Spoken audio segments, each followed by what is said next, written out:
మన జీవితంలో ఏమై ఉన్నప్పటికీ అది దేవుని కృపే అని మనం మర్చిపోకూడదు. ఈ రాత్రికాల సమయమందు మరి మందిరం సంఘం వారు, సంఘ పెద్దలు, కాపరి గారు, మరి సెక్షన్ యొక్క తరపునంటూ వచ్చినటువంటి నాయకులు నాకు అనుగ్రహించినటువంటి యొక్క ఆహ్వానాన్ని బట్టి వందనాలు చెల్లిస్తూ ఉన్నాను. నేను ఇక్కడ కూర్చొని చక్కటి పాటలు విని ఆనందించానండి. చాలా భక్తితోటి, భయముతోటి దేవుణ్ణి స్వరాలతో, మీ స్వరాలతో దేవుణ్ణి మహింపరిచారు. దేవుడికి అటువంటి ఆరాధన ఇష్టమండి. దేవుడు అటువంటి ఆరాధన కోరుకునే దేవుడు. మనం ఆయన దగ్గరకు వచ్చినప్పుడు తగ్గించుకొని, ప్రభువా నా చిత్తము కాదు కానీ నీ చిత్తము నెరవేర్చమని మనము అడగాలి. ఈ రాత్రికాల సమయమందు మన వాక్య భాగంలోకి వెళ్ళకముందు ప్రార్థన చేసుకుందాము. దయచేసి తల్ల వంచండి. వాక్య భాగంలోకి వెళ్ళకముందు ప్రార్థన చేసుకుందాం. పరిశుద్ధ దేవ, ప్రేమ కలిగిన తండ్రి, ఆది నుంచి అంతం వరకు, అంతము నుండి ఆది వరకు మమ్మల్ని ఎరిగిన దేవుడు నీవు నాయన. నీ ఎదుట నిలబడటానికి మాలో ఒక్కరము కూడా యోగ్యులము కాదు. మేము బ్రతికి ఉన్నామంటే కేవలము నీ కృపే ప్రభువా. ఈ రాత్రికాల సమయమందు నాయన, నీ వాక్యమునటకు ఆశతో వచ్చిన బిడ్డల్ని ప్రభువా దయతో దీవించి, వారు వినగలిగిన చెవులు, గ్రహించగలిగిన హృదయాన్ని నీ కృపలో అనుగ్రహించమని అడుగుచూ ఉన్నాము. మాట్లాడుటకు ప్రభువా నేను సరిపోను నాయన. మీ యొక్క ఆత్మతో నన్ను నింపి మీ మాటలు ప్రభువా నా యొక్క మనసులో పెట్టి మీ స్వరముతో మాతో మాట్లాడమని, మీకు మహిమను మాకు మెండైన దీవెనలు దయచేయమని ప్రభుపేట ప్రార్థన చేసుకుంటున్నాము తండ్రి. ఆమెన్. బెల్ఫాస్ట్ అనే ఊరిలోని, ఏ ఊరని చెప్పానండి? బెల్ఫాస్ట్ అనే ఊరిలోని ఎప్పుడు ఎన్నడూ నిర్మించలేనటువంటి ఒక గొప్ప ఓడను నిర్మిస్తూ ఉన్నారు. ఏ ఊరని చెప్పాను? బెల్ఫాస్ట్. బెల్ఫాస్ట్ అంటే ఎక్కడుంది అది? ఎక్కడ? ఇంగ్లాండ్ దేశానికి పైన ఏముంది? స్కాట్లాండ్. స్కాట్లాండ్ తర్వాత ఇంకోటి ఏముంది? ఏముందండి? బెల్ఫాస్ట్.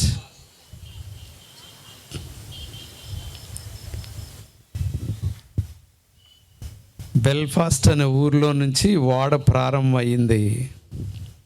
అది అక్కడ ప్రారంభం అయ్యి ఎక్కడికి వచ్చిందంటే సౌత్ హ్యాంప్టన్ అని ఇంగ్లాండ్ దేశానికి వచ్చింది. అది ఎక్కడికి వచ్చిందంటే ఇంగ్లాండ్ దేశానికి వచ్చింది, సౌత్ హ్యాంప్టన్. ఆ పట్టణంలో నేను జీవించాను, ఆ పట్టణంలో పనిచేశాను. South Hampton. ఈ సౌత్ హ్యాంప్టన్ నుండి ఏప్రిల్ 12వ తారీఖు 1912లోని ఈ పడవ న్యూయార్క్ అనే యొక్క అమెరికా దేశంలో ఉన్న పట్టణానికి ప్రయాణమై వెళుతూ ఉన్నది. ఎక్కడి నుంచండి? సౌత్ హ్యాంప్టన్ నుండి, ఇంగ్లాండ్ దేశం నుండి. బెల్ఫాస్ట్లోనేమో ఈ యొక్క ఓడను తయారు చేశారు. ప్రయాణమేమో సౌత్ హ్యాంప్టన్ నుండి న్యూయార్క్ అనే పట్టణానికి ప్రారంభమైంది. ఏప్రిల్ 12వ తారీఖు 1900 అండి, ఎంత? 12వ సంవత్సరం, 1912, ఏప్రిల్ 12. సౌత్ హ్యాంప్టన్లో ప్రారంభమైనటువంటి యొక్క ఓడ ఏప్రిల్ 14వ తారీఖు కల్లా అమెరికా దేశంలోనికి ఎంటర్ అవటానికి అట్లాంటిక్ ఓషన్ అని, అట్లాంటిక్ సముద్రం అని, ఆ సముద్రం గుండా వెళుతోంది. ఈ అట్లాంటిక్ సముద్రం అంతా కూడా ఐసు పర్వతాలు ఉన్నాయి. ఈ పడవ తయారు చేసినటువంటి వారు అన్నారు, దేవుడు కూడా ఈ పడవను ముంచేయలేరని అన్నారండి. కానీ ఆ రాత్రికాల సమయమందు ఏప్రిల్ 14 అండి 1912 సంవత్సరంలో ఈ యొక్క పడవ ఒక ఐసు పర్వతాన్ని గుద్ది లేకుంటే ఢీకొని దాంట్లో 2240 మంది ప్రయాణికులు ఉంటే దగ్గరగా 1500 పైగా జనము ఆ ఓడ పగిలిపోవటం వల్ల సముద్ర దిగంబరంలోని వారు సమాధి చేయబడ్డారు. ఈ ఓడ ఎప్పుడైతే పగిలిందో ఈ పడవలో ఉన్న వారందరూ కూడా ఆందోళనతో నిండి ఉన్నారు. అది సాధారణంగా జరిగే విషయం. ఇక్కడ ఈ ప్రయాణంలో ఒక బాప్టిస్ట్ సంఘానికి చెందిన ఒక పాస్టర్ గారు ప్రయాణం చేస్తున్నారు. ఆయన పేరు జాన్ హార్పర్ గారు. ఆయన పేరేంటండి? John Harper. ఈయన పెళ్లి చేసుకున్నటువంటి కొద్ది రోజుల్లోనే ఒక బిడ్డకి జన్మనిచ్చి భార్య చనిపోయిందండి. ఈయన దేవుడు ఆయనకి ఇచ్చినటువంటి కుమార్తెను 6 సంవత్సరాల ప్రాయం ఆ బిడ్డకి. ఈ కుమార్తెను తన యొక్క చెల్లెలను తీసుకొని న్యూయార్క్ అనే పట్టణానికి దేవుని యొక్క సేవ చేయడానికి వెళుతూ ఉన్నాడు జాన్ హార్పర్. ఎప్పుడైతే ఈ యొక్క పడవలోనికి నీళ్లు ప్రవేశించిందో ఆ ముందు భాగం అంతా కూడా సముద్రంలోకి నిదానంగా దిగుతూ ఉంటే అందరూ కూడా దానితో పాటు ఆ సముద్రంలో వెళ్ళిపోతూ ఉన్నారు. గబగబా అదృష్టం చేత ఇతనికి ఒక రక్షణ పడవ అనేది చిన్న పడవ దొరికితే దాంట్లో తన యొక్క కుమార్తెను చెల్లెల్ని పెట్టి మీరు ఏదో ఒక విధంగా మీరు వెళ్ళండి అని ఈ యొక్క సముద్రంలోనికి దిగిపోయే ఆ పడవ పై భాగానికి వెళ్ళి ఈయన వర్తమానం ఏం చెప్తున్నాడంటే, యేసుక్రీస్తును మీరు నమ్ముకోండి, మీ పాపములు ఒప్పుకొని రక్షణ పొందండి. జాన్ హార్పర్ గారి యొక్క వర్తమానం ఏంటంటే, మారు మనసు పొంది యేసుక్రీస్తును ధరించి మీరు రక్షణ పొందండి. వాక్యం చదువుదాం. ఆయన దేని మీద ఆధారపడి ఈ వాక్యాన్ని బోధించాడంటే, అపోస్తల కార్యములు 16వ అధ్యాయము 31వ వచనం మీద ఈ వాక్యాన్ని బోధించాడండి. జాన్ హార్పర్ గారు బోధించినటువంటి బోధ తెలుగులో చదవడం అది అపోస్తల కార్యములు 16వ అధ్యాయము 31వ వచనము. అందుకు వారు ప్రభువైన యేసునందు విశ్వాసముంచుము, అప్పుడు నీవును నీ ఇంటి వారును రక్షణ పొందుదురని చెప్పి అతనికిని అతని ఇంటనున్న వారందరికిని తన ఇంటి ఉన్న వారందరికిని దేవుని యొక్క వాక్యమును బోధించాడు. అపోస్తలుడైనటువంటి పౌలు ఈ విధంగా చేశాడండి. ఈ విధంగా ఒకరోజు రాత్రి కాలమందు ఆయన చెరసాల్లో పెట్టబడితే ఆయన ఏం చేయబడ్డాడు? మధ్యరాత్రి అప్పుడు చెరసాల బ్రద్దలైంది అండి. ఈ యొక్క చెరసాల్లో ఉన్నటువంటి వారందరూ కూడా పారిపోయినా ఈ యొక్క పౌలు శీలలు మాత్రము ఆ చెరసాల్లో ఉండి పాటలు పాడుతూ ఉన్నారు. ఆ జైలర్లు అందరూ వెళ్ళిపోయారేమని ఒక కత్తి తీసుకొని తను తానే దూసుకోబోతూ ఉంటే, అయ్యలారా మీరు హాని చేసుకునేవద్ద, మేము ఎక్కడికి వెళ్ళలేదు, ఇక్కడే ఉన్నాము. వారు సాక్ష్యాన్ని బట్టి ఆ జైల్లో ఉన్నటువంటి అధికారులు వీరు నిజమైనటువంటి దేవుణ్ణి నమ్ముకున్నటువంటి వారని వారి ప్రవక్తన ద్వారా, వారు పాటల ద్వారా, వారి జీవితం యొక్క విధానము, నడుచుకునే విధానాన్ని బట్టి వారు అయ్యలారా మేము రక్షించబడాలంటే ఏమీ చేయాలి. అప్పుడు ఈ వాక్యాన్ని అపోస్తలుడైన పౌలు చెప్తున్నాడు. ఏమని చెప్తున్నాడండి? మరొకసారి చదవండి అమ్మా. అందుకు వారు ప్రభువైన యేసునందు విశ్వాసముంచుము, అప్పుడు నీవును నీ ఇంటి వారును రక్షణ పొందుదురు. ఈ వర్తమానము ఈయన న్యూయార్క్ వెళ్ళిన తర్వాత అక్కడ ఒక సంఘంలో వాక్యాన్ని చెప్పాలని ఈయన ఓడలో ప్రయాణం అవుతూ ఈ వాక్యాన్ని సిద్ధపడుతుండే ఆ వాక్యము న్యూయార్క్ వెళ్ళక మునిపే ఈ యొక్క అట్లాంటిక్ సముద్రంలోని చనిపోతున్నటువంటి వారికి బోధించే ఆ యొక్క అవస్థ ఈ పాస్టర్ గారు చూశారు. అప్పుడు ఈయన పడవ పైకి వెళ్ళి అందరు కూడా, అయ్యలారా అమ్మలారా, మీరు ఈ దినమందు మీరు యేసు క్రీస్తును ధరించండి, ఆయన రక్షకుడిగా తెలుసుకొనండి, మీ పాపాలు ఒప్పుకొనండి, ప్రభు మీ యందు కనికరం చూపిస్తాడని బోధిస్తూ ఉన్నాడు జాన్ హార్పర్ గారు. ఈ యొక్క లోకమనే యొక్క పడవ కూడా త్వరలోనే మునగనై ఉందండి, త్వరలోనే నశించనై ఉన్నది. దేవుడు అది మనకు ముందుగానే తేట తెల్లంగాను దానియేలు గ్రంథములోనే మనకు తెలియజేసి ఉన్నాడండి. దేవుడు మనకి ఏది కూడా రహస్యంగా ఉంచలేదు. దానియేలు గ్రంథంలోని ఏ రాజ్యము తర్వాత ఏ రాజ్యం వస్తుందో ఆ రాజ్యాలు ఘటించిపోయిన తర్వాత దేవుని యొక్క రాజ్యం ఏ విధంగా స్థాపించబడుతుందో దేవుడు ముందుగానే తెలియజేసి ఉన్నాడు. అయితే ఈ యొక్క రాజ్యాలు, బబులోను రాజ్యం అయిపోయింది, మాదీ పార్షీల రాజ్యం అయిపోయింది, గ్రీసుల యొక్క రాజ్యం అయిపోయింది, తర్వాత రోము యొక్క రాజ్యాలు అయిపోయాయి, రోము యొక్క రాజ్యం అయిపోయింది. రోముని ఎవరు కూడా ఓడించలేదు, కానీ 476 ఏడీలోని ఈ రోమా రాజ్యము 10 భాగాలుగా విభజించబడింది. 10 భాగాలుగా విభజించబడిందని బైబిల్లోనే ఉన్నటువంటి దానియేలు గ్రంథము 2వ అధ్యాయంలో నెబుకద్నెజరు అనే రాజుగారికి దేవుడు ఒక కళను కలుగు చేసి ఆ కళలోనే ఒక బ్రహ్మాండమైనటువంటి ప్రతిమను చూపించి ఈ ప్రతిమలోనున్నటువంటి భాగాల్లోని ఈ శిరస్సు బబులోను రాజ్యానికి చెందింది, ఈ ఛాతీ మాదీ పార్షీలకు చెందింది, ఈ తొడలు లేకుంటే ఈ యొక్క రుధములు గ్రీకు రాజ్యానికి చెందింది, ఈ యొక్క కాళ్ళు రోమా రాజ్యానికి చెందింది, ఈ యొక్క పాదాలు 10 వేళ్ళు ఉంటాయి కదండి పాదాలకి. ఈ పాదాలు ఏ విధంగా అయితే ఒకే కాళ్ళు ఉన్నప్పటికీ ఏ విధంగా అయితే విభజించబడ్డాయో అదేవిధంగా ఈ రోమా రాజ్యము ఏమవుతుందంట, 10 భాగాలుగా విభజించబడి తర్వాత ఏమవుద్దంటే ఈ 10 భాగాల్లో నుండి ఒక చిన్న రాజ్యం వస్తుంది.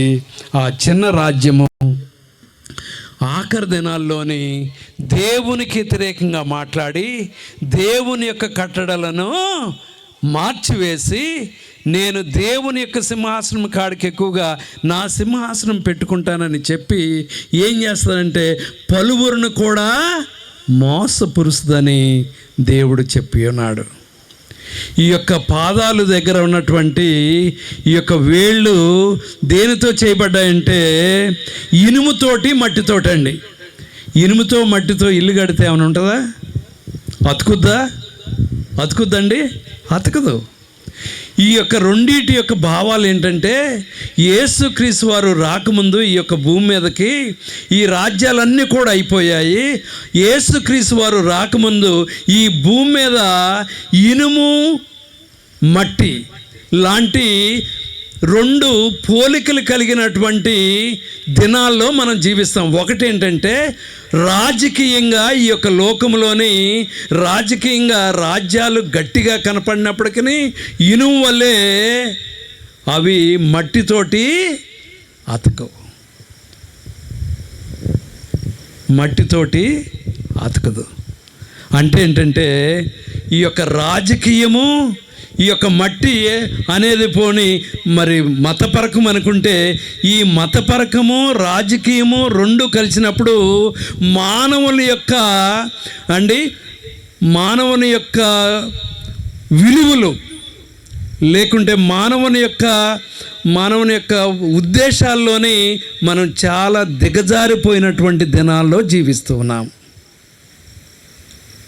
నీతి న్యాయాలు ఉండవు. నాకు ఎలా తెలుసది? మనం ఈ యొక్క ప్రతిమలో ఉన్నటువంటి ఈ యొక్క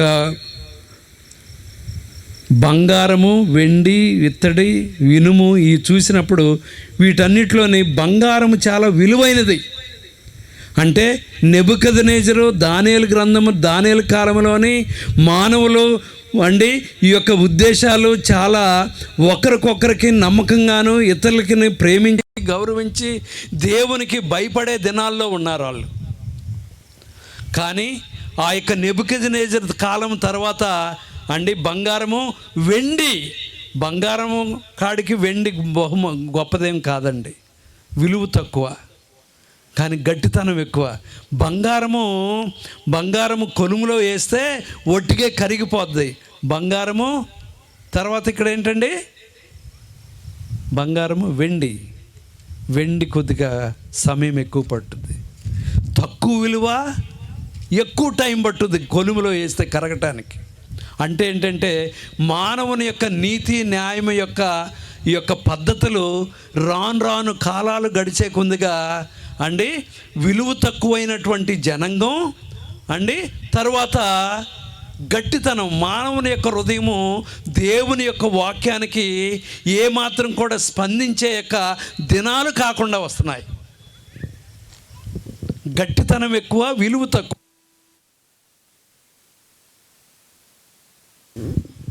తర్వాత బంగారము, వెండి, ఇత్తడి. ఈ ఇత్తడి బంగారం కాడికి వెండి కాడికి ఈ యొక్క బంగారం వెండి ఇత్తడి చాలా విలువ తక్కువ. ఈ రెండింటి కాడికి ఈ యొక్క బంగారం వెండి ఇత్తడి ఇంకా గట్టిగా ఉంటుందండి. దాని యొక్క భావం ఏంటంటే కాలాలు గడిచే కొద్దిగా మానవుని యొక్క విలువలు తగ్గిపోయి మంచికి చెడుకి ఉన్నటువంటి వ్యత్యాసము తెలియనటువంటి దినాల్లో మనం జీవిస్తూ ఉన్నాము. ఆఖరికి వచ్చాక ఇనుము ప్రతి బిల్డింగ్లో మనం పునాది వేయటానికి వేస్తామండి. గట్టితనం, మానవుని యొక్క విలువలు కూడా అండి బాగా దిగజారిపోయి పాపము మానవుని యొక్క హృదయంలో బాగా ఉండిపోయిందట. వాక్యం వినేవారుగా ఉంటున్నాము కానీ దాన్ని పాటించేవారుగా కాకుండా అయ్యాము. అందుకే దినములు చెడ్డవి కనుక సమయమును పోనివద్దు. దినములు చెడ్డవి కనుక సమయమును పోనివ్వకని దేవుడు చెప్తూ ఉన్నాడు. కాబట్టి అయితే ఈ యొక్క రోమీల యొక్క కాలం కూడా అయిపోయింది. ఇప్పుడు మనం ఏ కాలంలో ఉన్నామండి? ఈ యొక్క పాదాల దగ్గర ఏమున్నాయి? ఈ యొక్క పాదాల దగ్గర 10 వేళ్ళు ఉన్నాయి. ఈ రోమా ప్రభుత్వాన్ని ఎవరు ఓడించలేదు కానీ అది 10 భాగాలుగా విభజించబడిన తర్వాత ఈ యొక్క లోకములోని రాజకీయంగాను మతపరకంగాను ఈ యొక్క వ్యత్యాసం లేకోకుండా సంఘములోనూ పాపం ఉన్నది, లోకములోనూ పాపం ఉన్నది.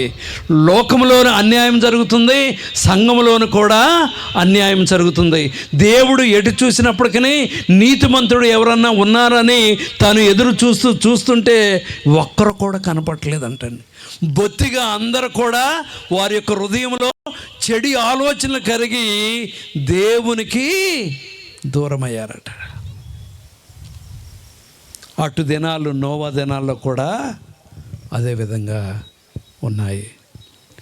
ఈ రాత్రికాల సమయమందు సహోదరులారా, ఈ యొక్క మీరు ఎంచుకున్నటువంటి నిత్య రాజ్య ప్రవేశము చాలా త్వరలో ఉన్నది. మనం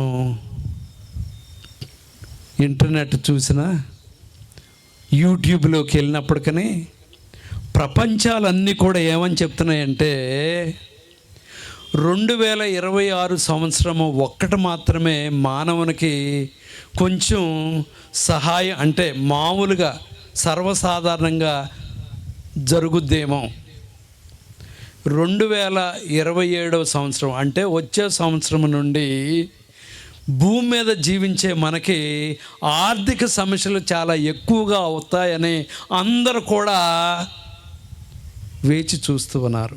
ఎందుకని నేను ఈ విధంగా చెప్తున్నానంటే యేసుక్రీస్తు వారు చెప్పారు, ఆయన రాకమునుపు ఈ భూమి మీద ఏముంటాయంట?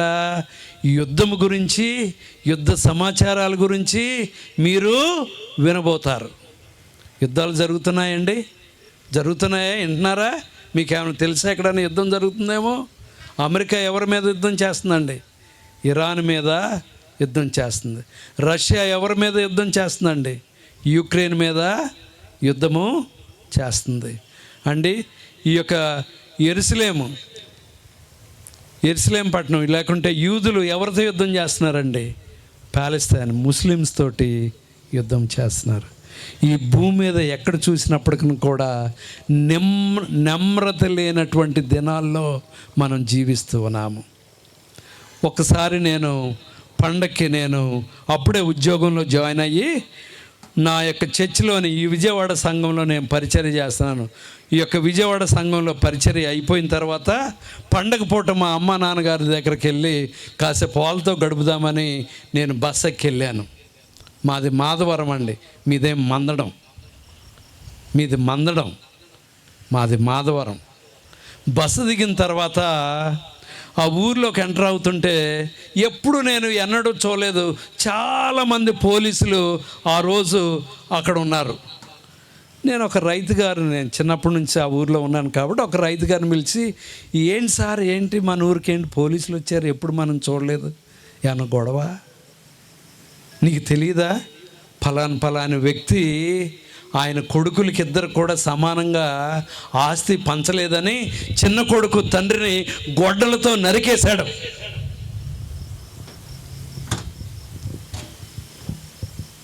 ప్రేమలు చల్లారిపోయి దిగజారిపోయినటువంటి దినాల్లో మనం జీవిస్తూ ఉన్నాము. ఎవరు ఏ క్షణములో ఏ కీడు తలపెడతారో కూడా మనకి తెలియనటువంటి దినాలు. సహోదరులారా, యేసుక్రీస్తు ఈ విధంగా ఉంటుందని ఎప్పుడో దానియేలు కాలంలోనే మనకి దేవుడు బయలుపరిచాడు. ఆ వేదవాక్యం చదువుదామా? దానియేలు గ్రంథము 2వ అధ్యాయము 22వ వచనం చదవండమ్మా. దానియేలు గ్రంథం 2:22. ఆయన మరుగు మాటలను మర్మములను బయలుపరచును. ఆయన మనకి ఏం చేస్తాడంటండి? బయలుపరుస్తాడు. ఇంకా అంధకారములో సంగతులను ఆయనకు తెలియను. దేవునికి స్తోత్రాలు, హల్లెలూయా. దేవుడు సజీవుడు. ఆయన మనకు ముందు తెలియకుండానే, మనకి ఇంకా అవగాహన రాకమునుపనే, ఆలోచన పుట్టక మునిపే దేవుడు ముందుగానే అవేంటో ఆయనకి తెలుసు. ఆయన మనకి వాటిని బయలుపరుస్తూ ఉంటాడు. యెషయాకు రాసిన గ్రంథం 41వ అధ్యాయము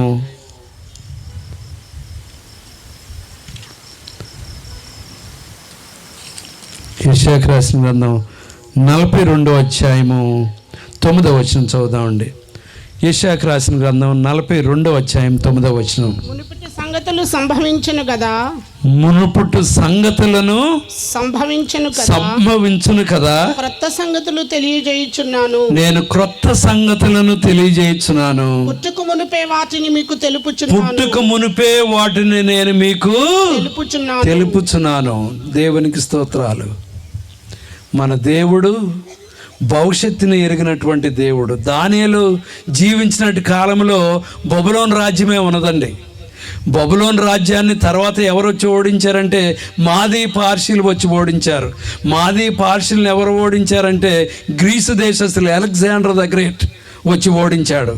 అలెగ్జాండర్ ద గ్రేట్ని ఎవరు ఓడించారంటే రోమీలు ఓడించారు. ఈ కాలాలు రాకమునిపే, ఈ రాజ్యాలు రాకమునిపే, ఏ రాజ్యము తర్వాత ఏ రాజ్యం వస్తుందని దేవుడు ముందుగానే బయలుపరిచి, ఈ రాజ్యాలన్నీ కూడా అయిపోయిన తర్వాత ఏమవుతుందో తెలుసండి? ఆ పాదాలు దగ్గర ఇనుము మట్టితో చేయబడినటువంటి ఈ రాజకీయంగా, మతపరకంగా, సంఘములో పాపము, లోకములో పాపము అండి, నీతి న్యాయాలు దిగజారిపోయి దేవుని యొక్క జ్ఞానాన్ని, దేవుని యందు భయభక్తులు లేనటువంటి ఈ యొక్క కాలంలోని మనం జీవించే కాలంలో పరలోకము నుండి ఏమవుతుందంటండి? దేవుడు మానవుల యొక్క చేతులతో చేసినటువంటి రాయి కాకుండా దేవుని హస్తము చేత పైనుండి ఒక రాయి ఆ పాదముల మీద పడినప్పుడు, ఏ పాదముల మీద అండి? ఇనుము మట్టితో చేయబడినటువంటి ఆ పాదముల మీద పడినప్పుడు ఈ యొక్క ప్రతిమంతా కూడా ఏమవుతుందంటండి, ఒక బూడిదైపోయి గాలికి ఎగిరిపోద్దంట.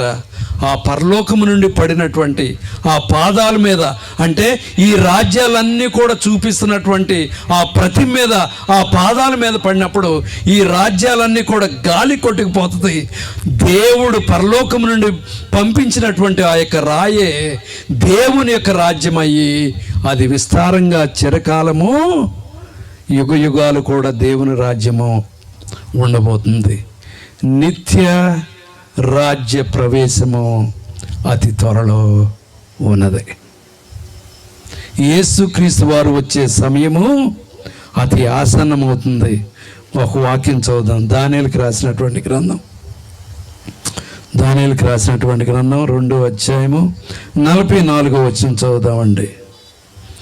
దానియేలుకి రాసిన గ్రంథం 2వ అధ్యాయం 44వ వచనం. ఆ రాజుల కాలములలో పరలోకమందున్నటువంటి దేవుడు ఒక రాజ్యము స్థాపించును. దానికి ఆ యొక్క రాజ్యానికి ఎన్నటికి కూడా నాశనం ఉండదు. ఆ రాజ్యము ఆయనకు పొందిన వారికే మాత్రము తప్ప మరి ఎవరికి చెందదు. చూసారండి, దేవుని యొక్క రాజ్యానికి ఎవరైతే సిద్ధపడతారో వారికి మాత్రమే ఆ రాజ్యము చెందుతుంది. ఎవరికండి ఆ రాజ్యం చెందేది? ఒక వాక్యం చదువుదాం. అపోస్తుల కార్యములు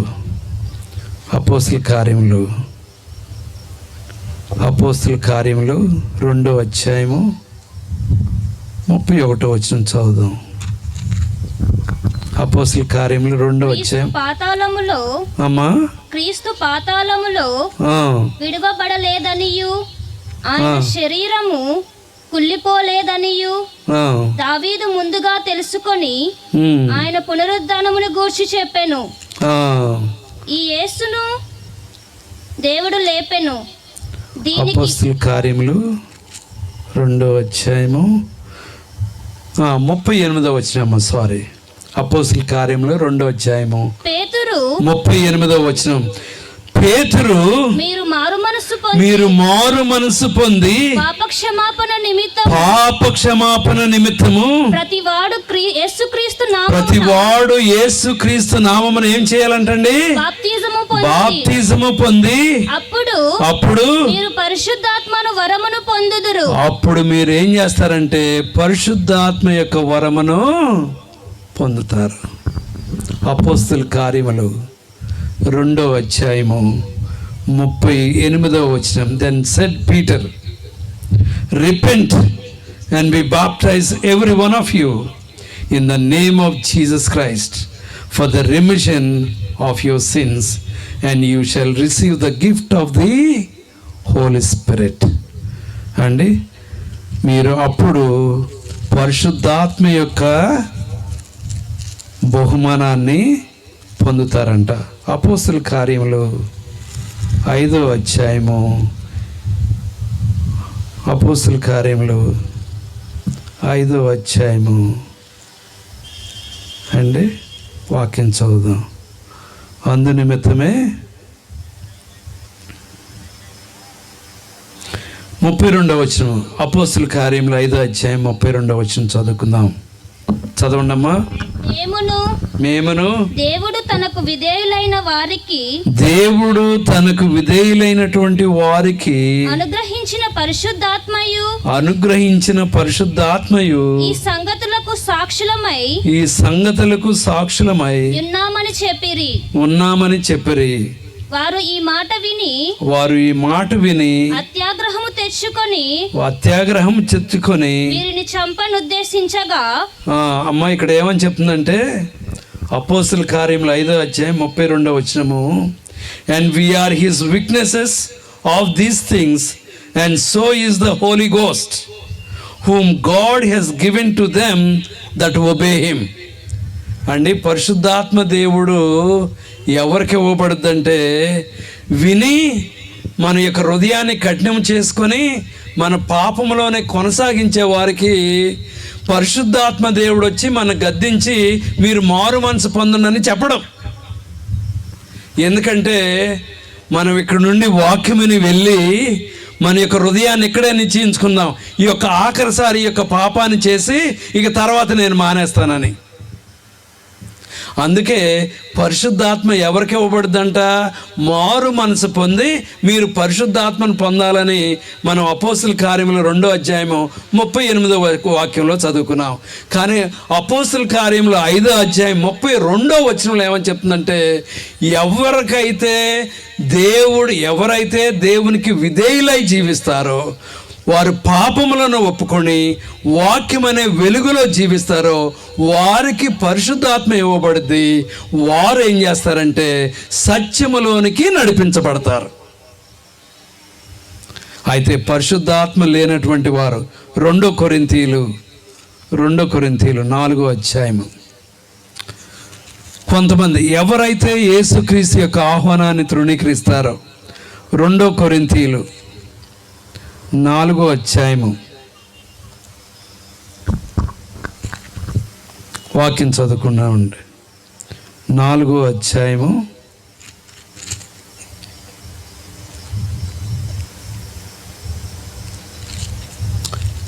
3వ వచనం చదువున్నామండి.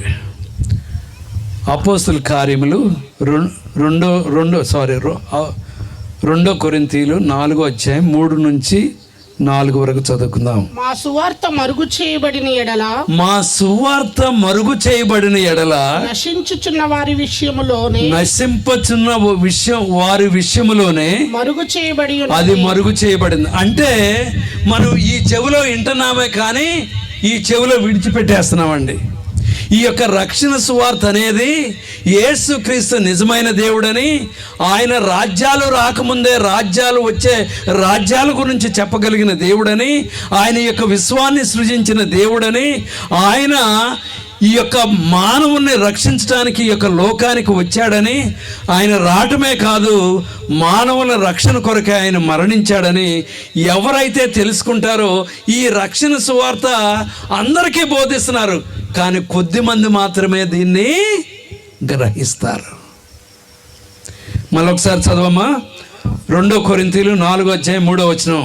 మా సువార్త మరుగు చేయబడిన ఎడల నశించుచున్న వారి విషయమే మరుగు చేయబడి ఉన్నది. నువ్వు వింటున్నావే కానీ గ్రహించు, మారు మనసు పొందు. ఎందుకంటే నీకు ఈ యొక్క లోకము ఎంతో ప్రీతిగా ఉన్నది, దేవుడి మీద, దేవుని యొక్క ప్రేమ మీద నీకు అది లేదు. బైబిల్ తెచ్చుకుంటున్నాం, పాటలు పాడుతున్నాము, వారం గుడికి వెళ్తున్నాము, కానుకలు ఇస్తున్నాము. యేసుక్రీస్తు వారు వచ్చినప్పుడు, అయ్యా నేను నీ నిమిత్తము హాస్పిటల్ కట్టించాను, నీ నిమిత్తము పేదలకు సహాయం చేశాను, నీ నిమిత్తము కూటాలు పెట్టించాను, నీ నిమిత్తము నేను సంఘ పెద్దగా ఉన్నాను, నీ నిమిత్తము నేను కోశాధికారిగా ఉన్నానంటే, అక్రమము చేయువారులారా నా యొద్ద నుండి పోండి.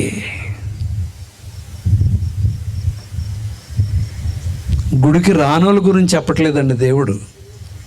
అక్రము చేయువారులారా నా యొద్ద నుండి పోండి. 4వ వచనం చదవమ్మా. దేవుని యొక్క స్వరూపి అయిన క్రీస్తు మహిమను కనుపరచు సువార్త ప్రకాశము వారికి అండి, క్రీస్తు నిమిత్తము ప్రకాశముగా బోధించేటువంటి యొక్క రక్షణ సువార్త, బైబిల్లో నుండి బోధించే ఈ రక్షణ సువార్తని చదువు. సువార్త ప్రకాశము వారికి ప్రకాశింపకుండా నిమిత్తము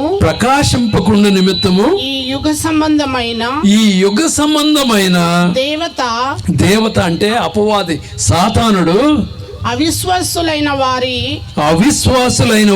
మనోనేత్రములకు